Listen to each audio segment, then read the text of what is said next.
Hello, this is Ebony from Boggles and Boops. I've had quite a few people ask me about my setup for my rats, so today I'm going to be doing a tour of my Crittonation cage. I'll also put a link in the description for any specific businesses or websites that I reference during the video. As you can see, I've joined a double Crittonation unit to a single one to create a large L-shaped cage. I've done this by using lengths of M6 threaded bar in place of the bolts which would usually hold the crossbars into the frame. I've then used cable ties to keep the cages aligned. Some people prefer to keep the existing bolts and simply join the cages using cable ties throughout. This also works well, but results in a larger gap between the cages where the heads of the bolts are. Whichever approach you choose, you'll also need to remove the front and back wheels from one side of the frame to prevent them clashing. I've made several modifications to this cage. First of all, I've removed the plastic shelves that this cage came with, as this allows for more hanging space and to help provide an active cage layout for the rats, and also because these tend to be P-magnets and get very dirty very quickly. I've also removed the second level of the double section of this cage, again to provide more hanging space for accessories.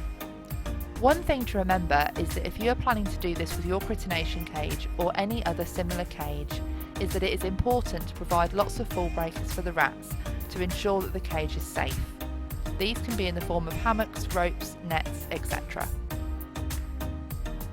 One of my biggest issues with this cage is the plastic base pans it comes with are very shallow, which is not great for containing your substrate.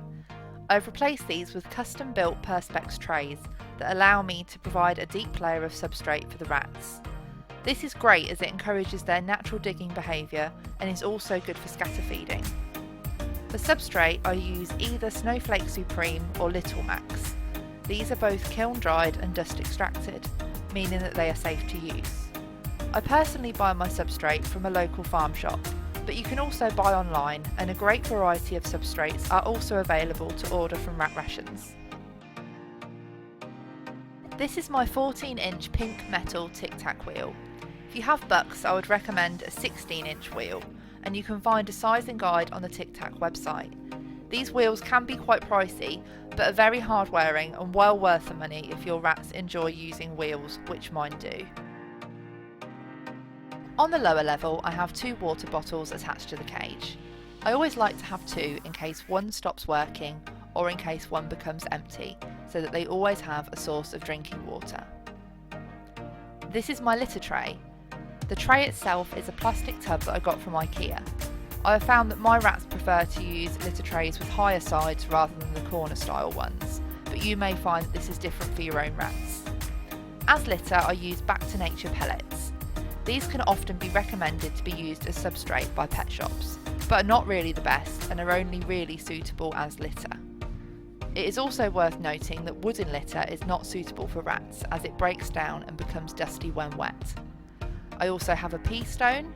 This helps to encourage the rats to use the litter box as they like to pee on hard surfaces. This is my Java wood ladder. I bought this from a local pet shop, but I'm sure these can be found online. Java wood is safe for rats to use and I really like it, as I have found that it does not hold the smell as much as other woods. The rats also have a wooden ladder that stretches across the cage, again to act as a fall breaker and to provide an active cage layout. On the top of the cage I have a hanging tube. This is from Rustic Ratties. It is very well made and great if you want to go for a naturalistic look for your cage.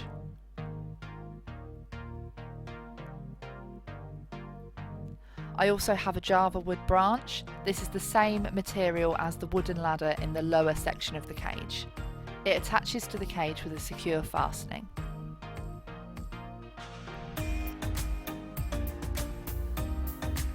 I also have a hammock. This is from Furry Kind Creations. I would really recommend Furry Kind Creations. Their hammocks are so well made and durable, and I've had several for many years and they're not in bad condition. This is a hanging basket I bought from Aldi a few years ago. The rats absolutely love it. I popped some fleece inside for them to use as bedding, and I also checked that there were no sharp wires anywhere on the basket that could cause injury to the rats.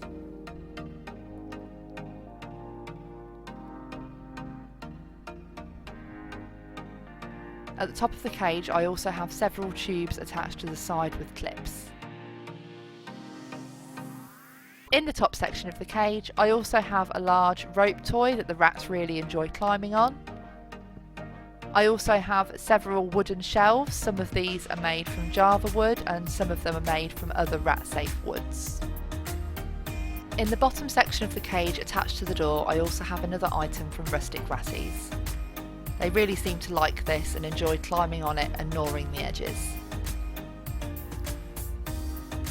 In the bottom section of the cage I also have several chew toys attached to the door, as well as a coconut hide.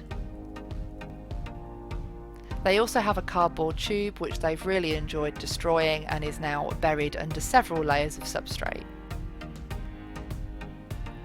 On the cage doors I also have several lava ledges.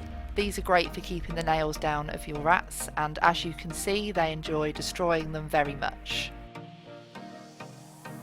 On the left hand side of the cage the rats have a little wooden house. They absolutely love this, it's one of their favourite things in the cage. They also have a Sputnik. These are absolutely fantastic, my rats love them. They can be put at the bottom of the cage like I have, or attached to the top by the little clips. They also have a Java wood hide that some of the younger rats can fit inside.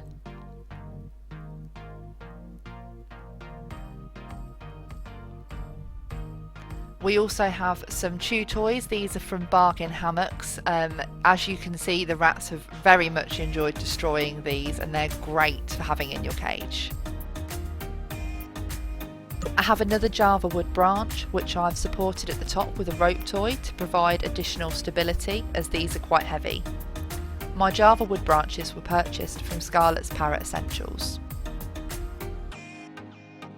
I have a second hammock from Furry Kind Creations. This is in a maple leaf shape and as you can see is also very well made. There are several ropes going across the cage. These are also from Scarlett's Parrot Essentials and they are available in a variety of colours and sizes. The rats also have another hanging rope toy that attaches to the top of the cage and spins when they use it. Attached to the outside of my cage I have a chalkboard. I use this to check who is back inside the cage after free roam by ticking their names off. This may not be something that you would do if you don't have a large number of rats, but I find it extremely useful. I hope that you've enjoyed this video and that you may have come across some tips and tricks that you could use in your own cage. If you're a fellow rat lover or would just like to see some cute photographs of rats and other small animals, please check out my Facebook page and Instagram, which are Boggles and Boops Small Pet Photography.